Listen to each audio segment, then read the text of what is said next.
નમસ્કાર વિદ્યાર્થી મિત્રો, હું ભરત અડિયા ભારત સ્કોલર યુટ્યુબ પર ચેનલ પર આપ સૌનું હાર્દિક સ્વાગત છે. વિદ્યાર્થી મિત્રો, આજે ધોરણ 9 ની અંદર ગણિત બહુપદીઓમાં સ્વાધ્યાય 2.2 ના આપણે 1 થી 2 દાખલા પ્રશ્નો જોઈ ગયા હતા. આજે આપણે જોવાનો છે પ્રશ્ન નંબર 3. પ્રશ્ન નંબર 3 માં શું કહે છે કે નીચે આપેલી બહુપદીઓની બાજુમાં x ની કિંમત આપેલી છે. ઈ x ની કિંમત એ બહુપદીનું શૂન્ય છે, એટલે મીન્સ કે જે કિંમત આપી છે ઈ x બરાબર વેલ્યુ મૂકતા એનું સમાધાન કરે છે કે નહીં એ તમારે ચેક કરવાનું છે. જ્યારે તમે x બરાબરની કિંમત મૂકો અને જો જવાબ 0 આવે તો કહેવાનું કે હા બહુપદીનું શૂન્ય છે. જો 0 જવાબ ન આવે તો આપણે કહેવાનું કે એનું બહુપદીનું શૂન્ય નથી, એટલે કે એનું સમાધાન કરતું નથી. શૂન્ય આવે તો કહેવાનું હા સમાધાન કરે છે, જો શૂન્ય ન આવે તો કહેવાનું સમાધાન નથી કરતું. બરાબર, ચાલો આપણે જોઈએ. પહેલો જ દાખલો છે p of x is equal to 3x plus 1, x is equal to -1/3. જ્યાં x દેખાય છે ત્યાં તમારે કેટલી કિંમત મૂકવાની છે? -1/3. બરાબર, ઈ કિંમત મૂકતા જવાબ શું આવે છે? શૂન્ય આવે. જો શૂન્ય આવે તો કહેવાનું કે હા બહુપદીનું શૂન્ય છે.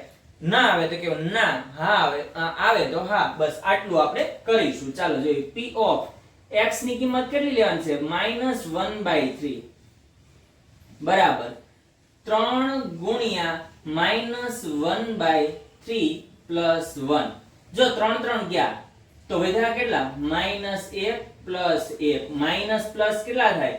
માઈનસ પ્લસ માઈનસ 1 એક માંથી એક જાય તો 0. જવાબ 0 આવ્યો તો શૂન્ય છે તો કે હા શૂન્ય છે.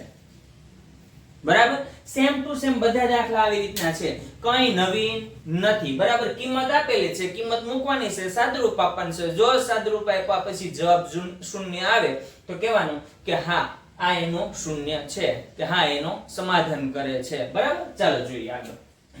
હવે અહીંયા કેટલા મૂકશું? x બરાબર 4/5, એટલે p of 4/5 બરાબર 5 ગુણ્યા 4/5 માઈનસ પાઈ. હવે જો પાઈ છે, પાઈ ની કિંમત કેટલી થાય? જો 5 5 ગયા તો જવાબ કેટલો આવ્યો? 4 માઈનસ પાઈ. હું પાઈ ની કિંમત એ 4 બરાબર છે નથી, એટલે જવાબ 0 આવે નહીં. તો શું આ એનું શૂન્ય છે? તો કે ના આ એનું શૂન્ય નથી. એકદમ સિમ્પલ દાખલા છે. હવે અહીંયા ધ્યાન આપો, અહીંયા બે કિંમત આપી, x બરાબર 1 આપેલો છે ને x બરાબર -1 આપેલો છે. બંને માટે આપણે અલગ અલગ સેપરેટ જોવાનું છે. પહેલા હું x બરાબર 1 માટે લે p of 1. x બરાબર કેટલા મૂકીશ? તો કે 1 મૂકીશ. 1 નો વર્ગ -1. 1 નો વર્ગ કેટલો થાય? તો કે 1. 1 માંથી 1 બાદ કરવાનો છે. બરાબર, તો જવાબ શું આવે? શૂન્ય. તો પહેલામાં આપણે હા લખશું. હવે p of -1, x બરાબર કેટલા મૂકવાના? -1 એનો વર્ગ -1. બરાબર, ચાલો આપણે મેં આની પહેલાનું જ્યારે દાખલા શીખ્યો ત્યારે મેં કીધું હતું કે કોઈ પણ ઋણ પદ આપેલું હોય ને એમની ઘાત જો બેકી સંખ્યામાં આવતી હોય તો એનો જવાબ હંમેશા ધનમાં આવે. બરાબર, 1 નો વર્ગ કેટલો થાય? તો કે 1. પ્લસ કે માઈનસ? તો કે પ્લસ, કેમ કે ઘાત કેવી છે? બેકી છે. બરાબર, -1 એક માંથી એક જાય તો 0. એનો મતલબ એમ કે આ એનું શૂન્ય છે. બરાબર, સમીકરણનું સમાધાન કરે છે. બરાબર, હવે જોઈએ દાખલા નંબર 4. એમાં પણ 2 આપ્યું, -1 ને 2. બરાબર, તો પહેલા જોઈએ p of -1 બરાબર x દેખાયના કેટલા મૂકવાના છે આપણે? -1 પ્લસ 1. બરાબર, x બરાબર કેટલા? તો કે -1 -2. હવે ધ્યાન આપજો, માઈનસ પ્લસ માઈનસ બાદબાકી એક માંથી એક જાય તો 0. બરાબર, કોઈ પણ પદનો 0 સાથે ગુણાકાર કરો તો જવાબ 0 જ આવે. ચેક કરી લેજો. બરાબર, 0 ગુણ્યા અહીંયા શું આવશે? ગુણાકારની નિશાની આવશે. બરાબર, માઈનસ માઈનસ પ્લસ 2 ને 1 કેવા? તો કે -3. બરાબર, આનો જવાબ કેવો આવે? 0 આવે. એવી રીતે 2 મૂકીએ. ચાલો p of 2 +2 ધ્યાન આપજો. x બરાબર કેટલા? તો કે 2 પ્લસ 1 2 -2. જો x બરાબર 2 મૂકા. બરાબર, ધ્યાન આપજો. 2 ને 1 કેટલા થાય? તો કે 3 ગુણ્યા 2 માંથી 2 જાય તો 0. કોઈ પણ પદનો 0 સાથે ગુણાકાર કરો તો જવાબ હંમેશા શું આવે? 0 આવે. તો શું આનો ઉકેલ છે? તો કે હા 0 આવે તો કહેવાનું કે હા એનું શૂન્ય છે. જો 0 ન આવે તો કહેવાનું શૂન્ય નથી. બરાબર, ચાલો હવે 5 નંબરનો દાખલો. ચલો p ઓફ 0 લેવાનો છે x બરાબર 0 બરાબર 0 નો શું કરવાનો છે વર્ગ. કોઈ પણ સંખ્યાનો સોરી 0 નો વર્ગ કરો, ઘન કરો, ચતુર્થ ઘાત કરો, કોઈ પણ કરો એનો જવાબ હંમેશા શું આવે 0 આવે. તો શું એનું શૂન્ય છે તો કે હા શૂન્ય છે બરાબર શૂન્ય છે. જોઈએ 6 નંબરનો દાખલો બરાબર p ઓફ જો અહીંયા તમને છે ને ચલમાં આપેલા છે, અચળ પદ આપેલું નથી બરાબર. એટલે -m ના છેદમાં l બરાબર l તો છે ગુણ્યા x બરાબર કેટલા મૂકવાના છે તો કે -m ના છેદમાં l પ્લસ m. l ક્યાં તો વધ્યું હું તો કે -m plus m. Minus plus minus m માંથી m જાય તો જવાબ શું આવે 0 આવે. તો શું આનું શૂન્ય છે તો કે હા છે. એટલું સિમ્પલ છે બરાબર. જો તમને સરળતાથી સમજાતું હોય તો વિડિયોને લાઈક કરો, શેર કરો અને ચેનલને સબસ્ક્રાઇબ કરો બરાબર. આપણે આગળ વધીએ. નેક્સ્ટ જોઈએ 7 નંબરનો દાખલો. એમાં પણ બે કિંમત આપેલી છે x ની, એક -1 ના છેદમાં વર્ગમૂળમાં 3 અને 2 ના પ્લસ 2 ના છેદમાં વર્ગમૂળમાં 3. પહેલા આપણે જોશું p ઓફ -1 ના છેદમાં વર્ગમૂળમાં 3 બરાબર. 3 x દેખાણો એટલે શું લખવાનું -1 ના છેદમાં વર્ગમૂળમાં 3 એમનો વર્ગ -1 બરાબર. ધ્યાન આપજો 3 ગુણ્યા -1 નો વર્ગ કરો ને તો 1 થઈ જાય બરાબર.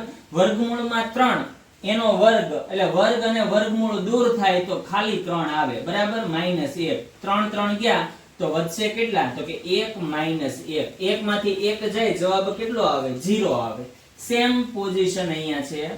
x બરાબર 2 ના છેદમાં વર્ગમૂળમાં 3. ધ્યાન આપજો 3 ગુણ્યા x નો વર્ગ. x એટલે કેટલા તો કે 2 ના છેદમાં વર્ગમૂળમાં 3 એનો શું કરવાનો છે વર્ગ કરવાનો છે -1. પહેલામાં આવશે હા બરાબર. હવે બીજામાં જોઈએ 3 ગુણ્યા 2 નો વર્ગ કેટલો થાય 4 વર્ગમૂળમાં 3 તો એ 3 વર્ગ અને વર્ગમૂળ શું થાય દૂર. જો આવી રીતનું હોય વર્ગમૂળમાં 3 આપ્યા હોય એનો વર્ગ કર્યો હોય તો આ વર્ગ અને આ વર્ગ વર્ગમૂળ શું થઈ જાય દૂર થાય. કેમ દૂર થાય તો કે વર્ગમૂળમાં 3 ગુણ્યા વર્ગમૂળમાં 3 બરાબર. ગુણાકાર હોવાથી વર્ગમૂળમાં કેટલા લખાય 3 તેરીને 9. 9 નું વર્ગમૂળ કેટલું થાય તો કે 3. આવી રીતે આવે છે બરાબર. હરેકમાં આ રીતની પદ્ધતિ વપરાતી હોય છે. 3 3 ગયા -1 હતો એમનો એમ જ છે. 4 માંથી 1 જાય તો આવે કેટલા 3. તો શું આ એનું સમીકરણનું સમાધાન કરે છે તો કે ના. તો આનો જવાબ આવે ના આનું શૂન્ય નથી. કોણ નથી તો કે 2 ના છેદમાં વર્ગમૂળમાં 3 એમનું શૂન્ય કહેવાય નહીં બરાબર. છેલ્લો દાખલો જોઈએ પ્રશ્નનો. અહીંયા કેટલા મૂકવાના છે 1 ના છેદમાં 2. p ઓફ 1 ના છેદમાં 2 બરાબર 2 ગુણ્યા 1 ના છેદમાં 2 પ્લસ 1. 2 2 ગયા તો જવાબ 1 + 1 કેટલા થાય 2. તો જવાબ આવ્યો 2. 0 આવે છે નથી આવતો. 0 આવે તો હા, 0 ન આવે તો ના. તો આનું શૂન્ય નથી બરાબર. તો આનો ઉકેલ નથી. આપણે પ્રશ્ન નંબર 3 અહીંયા આપણે પૂર્ણ કરીએ છીએ બરાબર. જો તમને દાખલા બધા સરળતાથી સમજાઈ ગયા હોય તો વિડિયોને લાઈક કરો, શેર કરો અને ચેનલને સબસ્ક્રાઇબ કરો. આની પછી લાસ્ટ પ્રશ્ન નંબર 4 છે જોઈએ. ચાલો હવે આપણે પ્રશ્ન નંબર 4 બરાબર સ્વાધ્યાય 2.2 નો છેલ્લો પ્રશ્ન છે કે નીચે આપેલી દરેક બહુપદીના શૂન્ય શોધવાના છે. આની પહેલાનો જે પ્રશ્ન હતો એનું શું હતું શૂન્ય આપી દીધા હતા અને એ ચેક કરવાનું હતું કે આનું શૂન્ય છે કે નથી એ તમારે કહેવાનું હતું. અહીંયા કાંઈ નથી, આપણે જાતે જ મેળવવાનું છે કે આનું શૂન્ય શું થાય. તો હવે આ તો આપણી માટે સાવ સરળ બને. કેમ સરળ બને તો આપણે કોઈ પણ ચલ પદની એવી કિંમત મૂકવાની કે ગુણાકાર હોય તો ગુણાકાર, સરવાળા બાદબાકી જે કંઈ પણ હોય છેલ્લે અંતમાં જવાબ શૂન્ય આવે ને એવી કિંમત મૂકવાની છે આપણે બરાબર. જાતે વિચારીને મૂકવાની છે. ચાલો જોઈએ પ્રશ્ન નંબર 1 કે p of x = x + 5. x ની મારે એવી વેલ્યુ મૂકવાની છે કે મને જવાબમાં 0 મળવો જોઈએ બરાબર. તો ખબર છે કે +5 છે તો એની વિરોધી નિશાની કિંમત મૂકવાની, વિરોધી નિશાનીની બરાબર. 5 છે તો હું x બરાબર હું લઈ લઉં કે p ઓફ -5 તો -5 + 5 બરાબર. જો માઈનસ પ્લસ માઈનસ 5 માંથી 5 જાય તો 0. તો આનું શૂન્ય શું મળે તો x = -5. સરળ છે બરાબર, પણ પ્રેક્ટિસ કરવી પડશે. અહીંયા +5 હતા, અહીંયા માઈનસ છે, તો એની વિરોધી નિશાની વાળી મૂકો એટલે જવાબ આવે. તો P5 x બરાબર કેટલા મૂકવાના? 5. 5 માંથી 5 જાય, જવાબ આવે 0. તેનો મતલબ એમ કે x ની કિંમત કેટલી મૂકવાની? તમારે 5 મૂકવાની. એકદમ સહેલું છે, કોઈ આમ અઘરું કાઈ નથી બરાબર. હવે અહીંયા જુઓ, અહીંયા હું કેટલા મૂકું તો જવાબ મારે 0 આવે બરાબર. તો આ દાખલો એકદમ તમને થોડોક એમ થશે કે હું કઈ સંખ્યા લઈશ, x બરાબર હું કેટલા લઈશ, x બરાબર કેટલા લઉં તો 0 થાય, ને અહીંયા હું 2 ને કેટલા વડે ગુણું તો 5 આવે. તો એવું જરૂર નથી 2 વડે, પૂર્ણ સંખ્યા વડે ગુણવું પડે. ઘણીવાર અપૂર્ણાંક સંખ્યાનો પણ ઉપયોગ કરવો પડે. જોઈએ અહીંયા, ચાલો p ઓફ x ની કિંમત હું કેટલી લઈશ તો મને મળશે તો કે -2 ના છેદમાં કેટલા આવશે? સોરી, -5 ના છેદમાં 2, -5 ના છેદમાં 2. ધ્યાન આપજો, 2 ગુણ્યા -5 ના છેદમાં 2 પ્લસ 5. ધ્યાન આપજો, 2 2 ગયા તો વધ્યા કેટલા? -5 બરાબર. માઈનસ પ્લસ માઈનસ, 5 માં 5 જાય તો 0. 0 મળ્યો. ઓકે, તો x ની કિંમત આપણે કેટલી લીધેલી છે તો કે -5 ના છેદમાં 2. એટલે વાસ્તવિક સંખ્યા તમે કોઈ પણ લઈ શકો બરાબર. x ની કિંમત વાસ્તવિક સંખ્યા એટલે અંશ છેદ વાળી સંખ્યા લઈ શકો, ઋણ લઈ શકો બરાબર, ધન સંખ્યા લઈ શકો, કોઈ પણ સંખ્યા લઈ શકો, પણ આપણને ખ્યાલ આવવો જોઈએ કે કેવી સંખ્યા મૂકી શકું એમ બરાબર. હવે જો અહીંયા આવ્યું કે નહીં, તો મારે આની વિરોધી એટલે ઉપર મારે 2 તો આવવા જોઈએ બરાબર, 3 ઉડી જવા જોઈએ બરાબર, 3 કેન્સલ થવા જોઈએ, 2 આવવા જોઈએ. તો એવી કઈ સંખ્યા? અહીંયા મારે એમ હતું, જો 2 ને કેન્સલ કરવાના છે અને 5 લાવવાનો છે. અહીંયા મારે 3 ને કેન્સલ કરવાના છે અને 2 લાવવાના છે. તો હું એની ઓલા સંખ્યા વડે ગુણીશ, એની વિરોધી વડે. ધ્યાન આપજો, 3 ને દૂર કરવાના છે એટલે 3 ભાગાકારમાં આવશે, 2 ને લાવવાના છે એટલે અંશમાં આવશે. ચલો મૂકીએ, 3 ગુણ્યા 2 ના છેદમાં 3. 3 3 ગયા, -2 તો હતા એમના એમ જ બરાબર. 2 માંથી 2 જાય તો જવાબ આવે 0 બરાબર. તો કોના ઓલા થઈ આવ્યો? તો x બરાબર વેલ્યુ શું લીધી હતી? 2 ના છેદમાં 3. આ એનું શું થઈ ગયું? 0 થઈ ગયું. એકદમ સરળ દાખલો છે, કઈ એટલે કઈ અઘરું નથી બરાબર. દાખલા નંબર 5. x ની એવી હું કઈ કિંમત મૂકું? 0. આપણે ખબર છે કોઈ પણ સંખ્યાનો ગુણાકાર કઈ સંખ્યા વડે કરું તો 0 થાય, તો કે 0 વડે.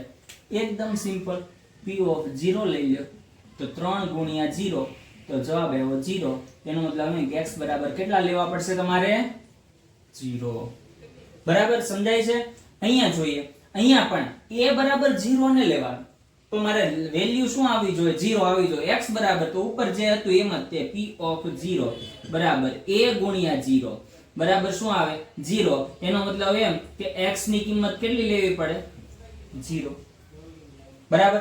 અહીંયા છે ને આ જે આપ્યું ને એ સૂત્ર આપેલું છે cx + d અને c not equal to 0. અને c અને d ની કેવી કિંમત લેવાની છે? વાસ્તવિક સંખ્યા લેવાની છે. વાસ્તવિક એટલે અંશ અને છેદ વાળી. સમય સંખ્યા, અસમય સંખ્યા કોઈ પણ હોય, કોઈ પણ સંખ્યા લઈ શકો. તો અહીંયા કોઈ મારે સંખ્યા નથી લેવાની. આ એક તમે જોવા જાવ ને તો એક આ સૂત્ર છે, બહુપદીનું એક શું આપેલું છે? સૂત્ર આપેલું છે. તો હું અહીંયા લખીશ, ધ્યાન આપો, p ઓફ c ને દૂર કરવો, c ને દૂર કરવાનો છે બરાબર, એટલે છેદમાં લખીશ, અને d લાવવાનો છે તેનો અંશમાં લાવીશ બરાબર. અહીંયા પ્લસ છે તો અહીંયા શું આવશે? માઈનસ આવશે. ધ્યાન આપો, c ગુણ્યા x એટલે શું થાય? તો કે -d ના છેદમાં c પ્લસ d. જો c c સરખા હોવાથી દૂર થઈ ગયા, વધ્યું કેટલું? -d પ્લસ d બરાબર શું આવ્યું? 0. એનો મતલબ કે આનું શૂન્ય શું થાય છે? તો કે -d ના છેદમાં c. લો, અહીંયા તમારું પૂરું થાય છે બરાબર. જો તમને આ બધા દાખલા સરળતાથી સમજાઈ ગયા હોય તો વિડીયોને લાઈક કરો, શેર કરો અને ચેનલને સબસ્ક્રાઇબ કરો બરાબર. આજે અહીંયા રાખીએ છીએ, આપણું સ્વાધ્યાય 2.2 પૂર્ણ થાય છે. હવે આપણે નેક્સ્ટ લેક્ચરમાં નેક્સ્ટ સ્વાધ્યાય જોઈશું. વંદે માતરમ.